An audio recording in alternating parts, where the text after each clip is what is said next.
Most gardeners, think adding a bit of compost or tossing some store-bought fertilizer is enough to improve soil, and that's why their beds stay dense, dry, or patchy year after year.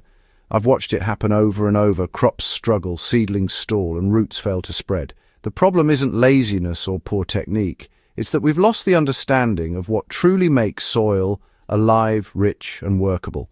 The kind of soil that literally feels like chocolate cake when you dig into it. I've been testing a method I call the lost humus recipe. And it doesn't just improve soil, it transforms it. Humus isn't compost, and that's why you're failing. One of the first mistakes modern gardeners make is equating humus with compost. Compost is partially decomposed plant material. Humus is fully stabilized organic matter integrated with soil microbes, minerals, and moisture-holding particles. Compost can give a short-term growth spurt, but without humus, soil remains patchy, drains poorly, and loses nutrients fast. I've seen raised beds with monthly composting still fail to produce strong root systems because the structure never develops. The lost humus recipe recreates what older farmers and gardeners understood intuitively. Long-term, balanced soil biology combined with slow-release minerals. It's not flashy, but it's what makes soil soft, dark, and resilient. You start with layered organic materials, not just leftovers. This is where many gardeners get lazy. They throw in whatever's available, leaves, kitchen scraps, garden clippings, and expect humus to form quickly. It doesn't. You need a deliberate mix. I use roughly equal parts leafy green material like weeds, clippings, and young prunings, plus brown, carbon-rich material like straw, dried leaves, and small woody prunings. For a small backyard bed of about 1 square meter, that translates to roughly 4 liters of green matter and 4 liters of brown. Chop or shred all material to roughly 5 centimeters or smaller. This ensures even decomposition. Then layer the browns and greens, pressing lightly to create contact without compacting. That's your base. You need soil microbes, not just material. The magic happens when you introduce microbial catalysts. I never relied solely on natural decomposition. I add a handful of mature garden soil or finished compost to each bed mixed into the top layer. This seeds bacteria and fungi that accelerate humus formation. In raised beds, I sprinkle about 200 grams per square meter. In hydroponic media or container mixes, I scale down proportionally. Without this microbial boost, the process is painfully slow. With it, decomposition occurs steadily, soil begins to darken, and nutrient cycling becomes predictable. Moisture management is critical from day one. Many gardeners make the mistake of overwatering or letting materials dry out completely. For the lost humus recipe, consistency matters. Soil and organic layers need to be damp, not wet. I water lightly after layering and cover loosely with a breathable cloth or mulch to retain humidity.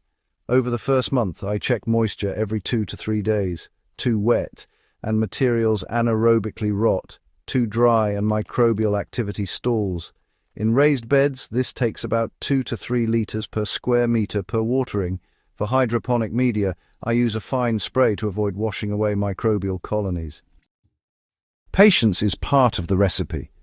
This isn't a one-season fix. Within 6 to 8 weeks, you'll notice the top layer darkening, a crumbly texture developing, and earthworms or soil life becoming more active. After 3 months, the soil feels soft and chocolate-like, easy to dig, and honestly, it smells earthy. By the second season, this humus-rich layer retains moisture, regulates temperature, and supports robust plant growth. Rushing this step with chemical fertilizers or high nitrogen amendments will disrupt microbial balance and undo months of work. The lost humus recipe rewards patience. Minerals matter, not just organic material. Humus formation requires minerals to stabilize organic compounds. I incorporate small amounts of finely ground rock dust, about 50 grams per square meter, into the layers. This adds calcium, potassium, and trace elements that microbes integrate into the humus. In hydroponic media, I include a teaspoon of mineral blend per 5 liters of media. This step is often skipped in modern gardening, and the consequence is soil that looks dark, but behaves poorly. It drains unevenly, compresses, and nutrient release is inconsistent. Mulch lightly on top to maintain integrity. Once your humus layers are active, add a thin mulch layer, 1 to 2 centimeters of straw, chopped leaves, or old grass clippings. This reduces moisture loss, suppresses weeds, and slowly adds more organic material. I refresh mulch monthly, lightly incorporating it into the top layer, which extends humus formation downward. Do not bury mulch deeply. Deep layers trap moisture, encourage anaerobic bacteria, and can trigger root problems. The transformation in practice. I've applied this method across raised beds, in-ground plots, and container systems. Beds treated this way produce roots that spread freely, resist pests, and tolerate heat and drought better. In hydroponic media, using a similar microbial approach with chopped plant material and mineral supplementation improved root mass and reduced algae growth in surface water. The difference is subtle at first, but unmistakable after a few months. Soil sticks together in clumps, drains evenly, and retains nutrients without artificial feeding. Plants appear healthier, yields increase, and stress tolerance improves. Why modern shortcuts fail? Store-bought compost or high-nitrogen fertilizers can give a quick boost, but leave soil brittle, depleted, or dependent on external inputs. The lost humus recipe creates self-sustaining soil. Once established, you can reduce supplemental feeding by 30 to 50%. That's not a gimmick.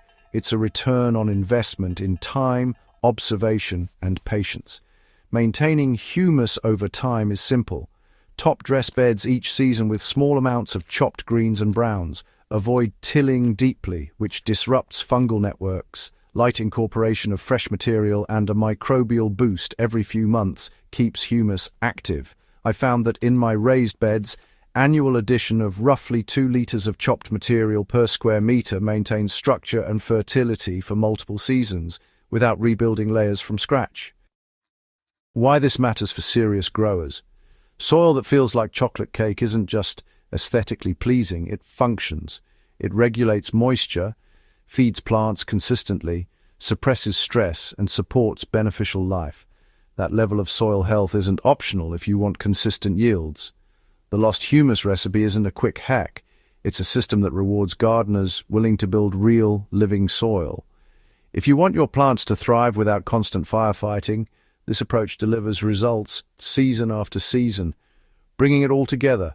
Start with a thoughtful mix of greens and browns, seed microbes intentionally, manage moisture carefully, layer minerals lightly, and be patient. Add mulch to maintain stability and refresh the top layer regularly. That's how you create humus that transforms your garden from a patchy struggle into fertile, chocolate-like soil. If this method resonates with your gardening goals, subscribe to the Husbandry YouTube channel. Share this video with other growers who are ready to stop relying on artificial fixes and start building soil that works as hard as they do. Better soil makes better plants, and better plants start with understanding the lost humus recipe that generations of gardeners relied on long before synthetic shortcuts existed.